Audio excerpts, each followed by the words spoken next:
in line with the universal imperative of supplying water services with less use of energy.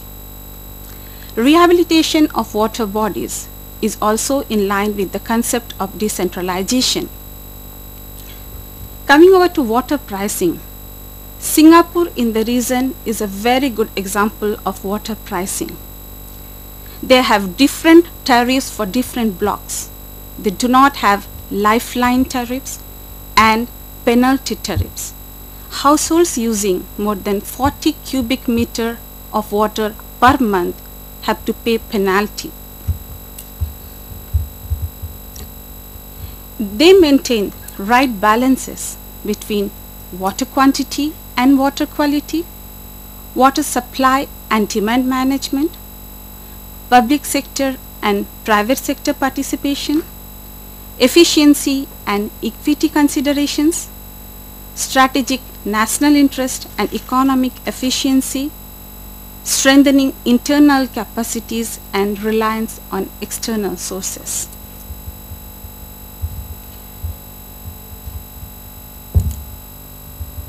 And finally, formulation of guidelines and strategies by countries.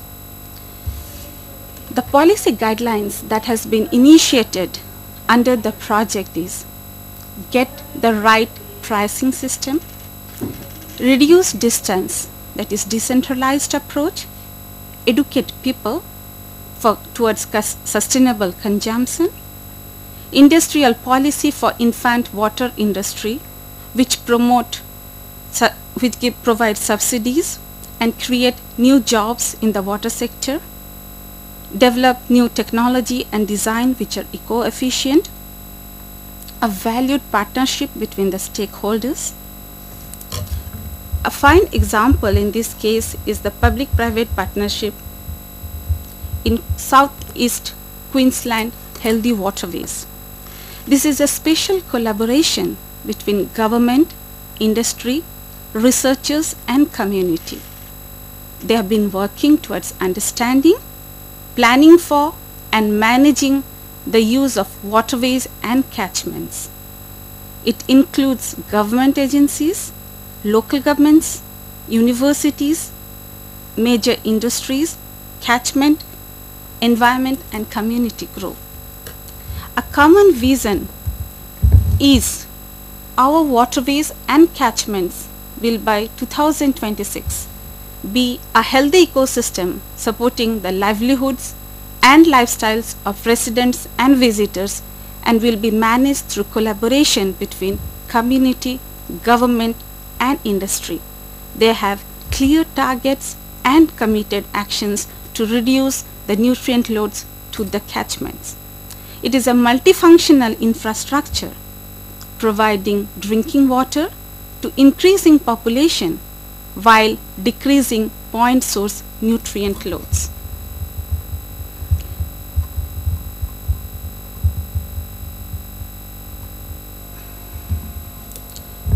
Finally, developing new water sources. Rainwater and wastewater can be a resource. How is that possible?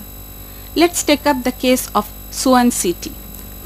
Suwon City, they had calculated that the need is around 120 million tons per year.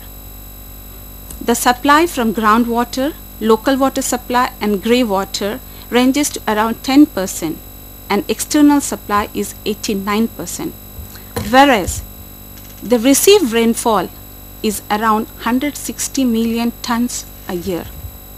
If some of this rainwater can be diverted to storage and infiltration or groundwater recharge and underground dams, then water independency ratio could increase by 50%.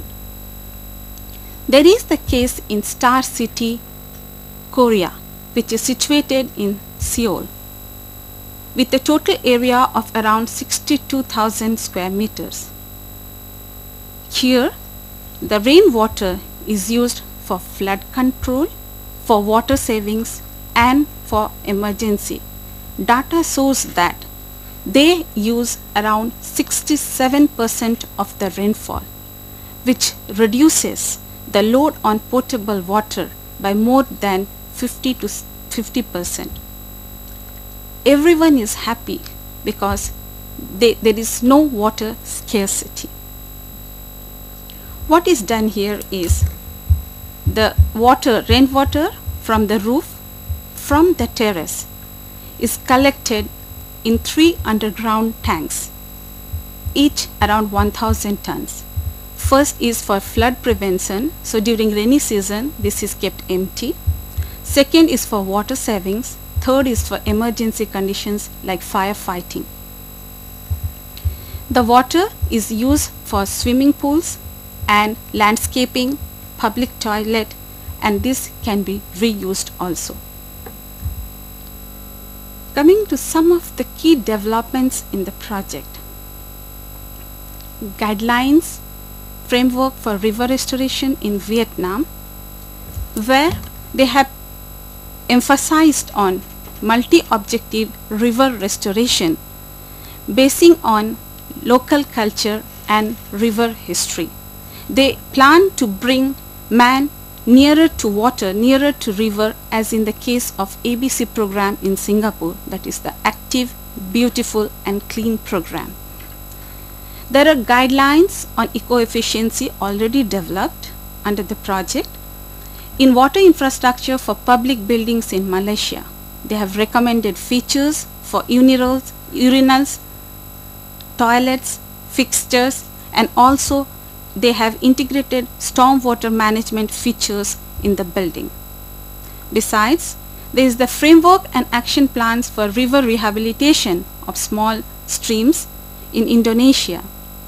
Here, there are some structural and non-structural measures such as land terracing, gully plugs, boreholes, which are according in the Indonesian context, it's local, but they are using that context for planning river rehabilitation of a small stream of Brantas River. Similarly, eco-efficient water infrastructure in Philippines. The framework includes preservation, protection, participation of all the stakeholders.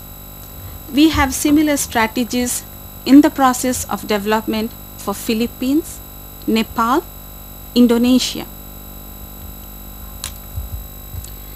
One example is the integrated stormwater management in Philippines, Cebu. The objective of the project is to strengthen the capacity of government officials in the region. Here, integrated stormwater management features are there in the building of DOST, which is the Department of Science and Technology region in Region 7. This we are doing with Korean partners who are expertise on this field. The major components include rainwater collection, primary rainwater treatment or green filter, micromembrane filtration, integrated rainwater administration, rainwater drainage against emergencies, and reuse of water. So basically there are 3 components: rainwater management, decentralization through remote sensing, that is the Korean partners situated in Korea, they can control the Cebu building, I'll show you in the next slide, as well as waste treatment. This is the schematic diagram of the DOST building. How is remote sensing possible? This is a software patented by the Korean partners. Here, using this software, they can check the wastewater treatment system, the waste tank. There is a butterfly valve which closes when the rainfall is more than 100 millimeter. Then there are other cases in the rainwater and wastewater system in schools. Around 20 schools have this concept where there is the rainfall gauge to measure, there is the treatment device, the instruments, storage tank, and this water can be used for irrigation and gardening, whereas it can be sprayed over playgrounds. Some important rainwater harvesting data. In Changi Airport, the harnessing rainwater accounts to 28 to 33% of